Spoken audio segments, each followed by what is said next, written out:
నమస్తే, welcome to our channel. నేను పద్మిని. ప్రస్తుతంతో పాటు ప్రముఖ ఆధ్యాత్మికవేత్త, వాస్తు జ్యోతిష పండితులు, లలిత ఉపాసకులు, వాస్తు జ్యోతిష శిక్షణ నిపుణులు బ్రహ్మశ్రీ నానాజీ పట్నాయక్ గారు మనతో పాటు ఉన్నారు. మాట్లాడదాం.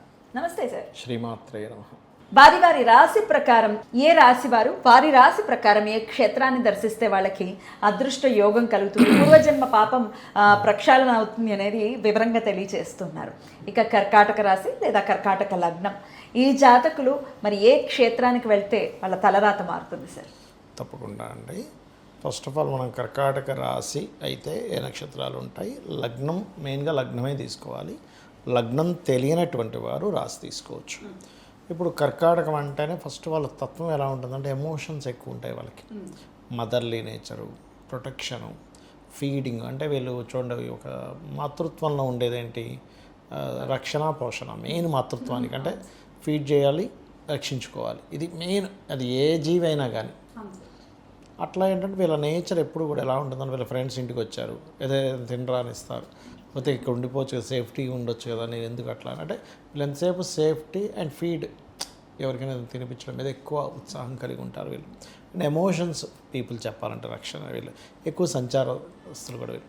అయితే వీళ్ళకి ఎప్పుడు కూడా పూర్వజన్మ కర్మ ఏ ప్లానెట్ ఇస్తుంది, ఆ కర్మ తగ్గించుకోవడానికి ఏం చేసుకోవాలి, ఎట్ ది సేమ్ టైం ఏ క్షేత్రానికి వెళ్తే మంచిది, ఇవి కనుక చూసుకుంటే వీళ్ళు ఇందులో ఉండే నక్షత్రాలు కూడా మనం కొంచెం పరిశీలన చేస్తే కనుక పునర్వసు 4వ పాదం ఉంటుంది, అండ్ పుష్యమి నక్షత్రము, ఆశ్లేష నక్షత్రం.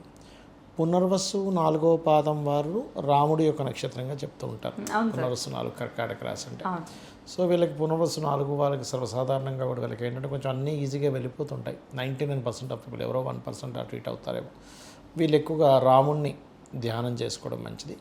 పుష్యమి నక్షత్రం వాళ్ళకి ప్రత్యేకంగా ఏంటంటే వివాహం చేసేటప్పుడు కొంచెం చూసుకొని చేయాలి వీళ్ళు. ఎందుకంటే పుష్యమి నక్షత్రానికి ఉండే సహజ కర్మ ఏంటంటే వీళ్ళకి కొంచెం రాంగ్ స్టెప్ పడుతుంది వివాహం చేసుకునే విషయం, వివాహం విషయంలో మాత్రమే మెయిన్గా. మిగతా అన్ని విషయాలు అరేంజ్డ్ అయినా లవ్ మ్యారేజ్ అయినా అక్కడ చూసుకొని చేయాలి. ఎందుకంటే పుష్యమి నక్షత్రానికి ఉండే తత్వం అది. బికాజ్ ఆఫ్ అక్కడి నుంచి శని 7 and 8 లార్డ్షిప్ వస్తుంది. అండ్ ఆశ్లేష, అందరూ తెలియక పాపం ఆశ్లేషానికి భయపడుతుంటారు. ఏం భయపడక్కర్లేదు, అదేదో సర్ప నక్షత్రం అని. ఆ నక్షత్రానికి ఒక గుర్తులు పెట్టుకున్నాం, అంత మాత్రం చేత ఆశ్లేష నక్షత్రం వాళ్ళ నాగిని సినిమాలో లాగా రాత్రి వంగన పాము అయిపోయి జింగని వెళ్ళిపోవడం లాంటివి ఉండవు. అంటే చెప్తున్నా,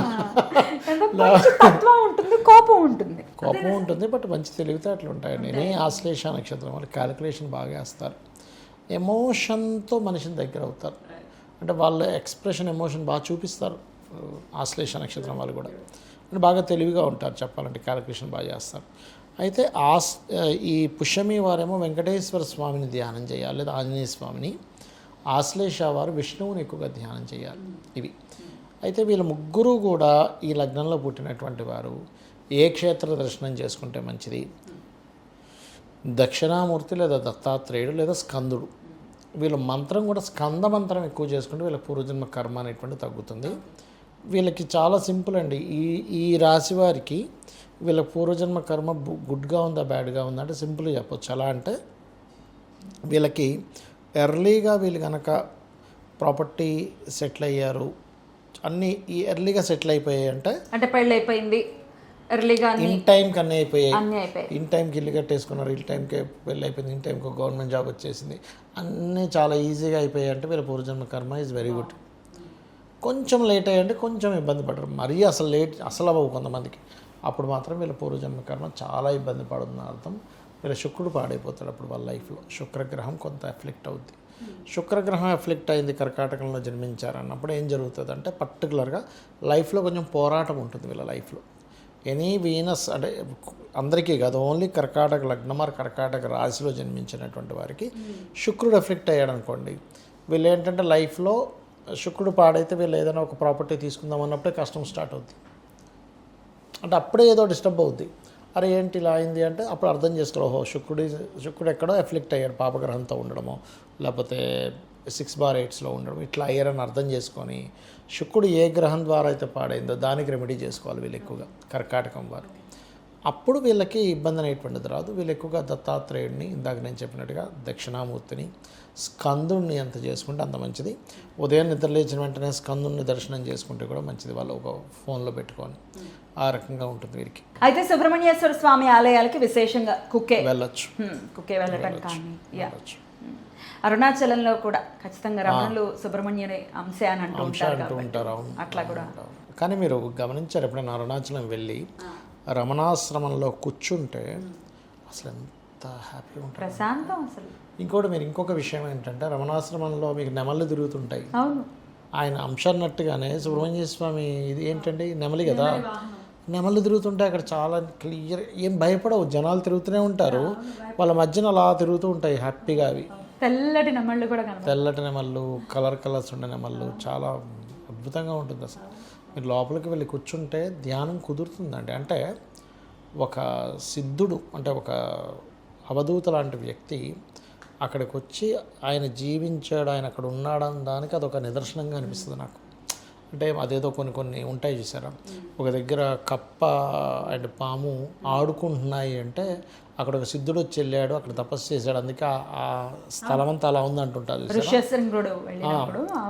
అలాగే అక్కడికి వెళ్తే మనకి ఏంటి ఇంత ప్రశాంతంగా ఉంది అంటే ప్రశాంతత అంటే ఏంటో మీకు తెలియాలంటే రమణాశ్రమానికి వెళ్ళాలి, లేదా ఏదైనా క్షేత్రానికి వెళ్ళినప్పుడు కూడా మీకు అది అర్థమవుతుంది. అంటే ప్రశాంతత అంటే ఏంటంటే అక్కడికి వెళ్ళినప్పుడు మీకు ఆ పరిస్థితులు అర్థమైపోతుంటాయి, హాయిగా అనిపిస్తుంది, చాలా హాయిగా ఉంటుంది. అలా లోపలికి వచ్చండి, ఇంకెప్పుడు అక్కడే ఉండిపోవాలనిపిస్తుంది. ఏమవుతుంది మనకు అక్కడ ఉన్నిస్తారు కూడా వాళ్ళు అక్కడ ఉంటే, కానీ మనకు ఉంటాయి కదా మన లౌకికమైన పనులు, వాళ్ళు పెట్టిందే సాధన. విదేశాల నుంచి వస్తారండి, ఎంతమంది ఉంటారు.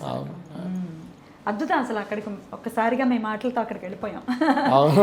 నిజమే, అక్కడికి వెళ్ళిన ఫీలింగ్ వచ్చేసింది. అద్భుతం. అది యోగం ఉండాలి ఖచ్చితంగా, యోగం ఉండాలి. Right sir. అయితే వీళ్ళు సుబ్రహ్మణ్యేశ్వర స్వామి ఆలయాలకి, అలాగే దత్తాత్రేయ స్వామి మనం ఇందాక మాట్లాడుకున్నట్టుగా గానగాపురం వెళ్ళొచ్చు, దక్షిణామూర్తి ఆలయానికి వెళ్ళొచ్చు. ఇప్పుడు పర్టికులర్గా శని అక్కడ ఉన్నాడు కాబట్టి కొంచెం కాలభైరవుని ఆరాధించడం మంచిది. ఇంకొక విషయం చెప్తాను, ఈ 5-9 అధిపతులను చూసి చెప్తున్నాము. ఎవరికైనా జన్మజాతకంలో 5-9లో ఏదైనా గ్రహం ఉంటే ఆ క్షేత్రానికి వెళ్తే కూడా మంచిది. అంటే ఉదాహరణకి రవి ఉన్నాడు, సూర్యక్షేత్రాలు, చంద్రుడు ఉన్నాడు, అమ్మవారి ఆలయాలు, రాజరాజేశ్వరి, కుజుడు ఉన్నాడు, సుబ్రహ్మణ్య స్వామి, బుధుడు ఉన్నాడు, విష్ణు ఆలయాలు, గురువు ఉన్నాడు, దత్తాత్రేయ ఆలయాలు, శుక్రుడు ఉన్నాడు, అమ్మవారి ఆలయాలు, శని, కాలభైరుడు, ఆంజనేయ స్వామి క్షేత్రాలు, రాహు, దుర్గా క్షేత్రాలు, కేతు, గణపతి క్షేత్రాలు, అలా కూడా వెళ్ళచ్చు. ఒక 9th ఉండే గ్రహం బట్టి కూడా ఉంటుంది. 9th కానీ 5th కానీ 5th అయితే మంత్రం తీసుకోవడానికి, 9th అయితే క్షేత్రం. అయితే ఇప్పుడు మీరు చెప్పినట్టుగా ఏ అయితే సూర్యుడు అన్నాడు, సూర్య మంత్రాన్ని తీసుకోవడానికి అలాగా బాగుంటుంది. ఎగ్జాక్ట్లీ. అద్భుతం సార్, చాలా బ్యూటిఫుల్గా ఎక్స్ప్లెయిన్ చేస్తున్నారు సార్, చాలా బాగా ఉపయోగపడుతుంది మన వాళ్ళకి. అద్భుతం సార్. ఇక నెక్స్ట్ వీడియోలో సింహరాశి గురించి తెలుసుకుందాం. థ్యాంక్ యూ సార్, నమస్తే. శ్రీమాత్రే నమః.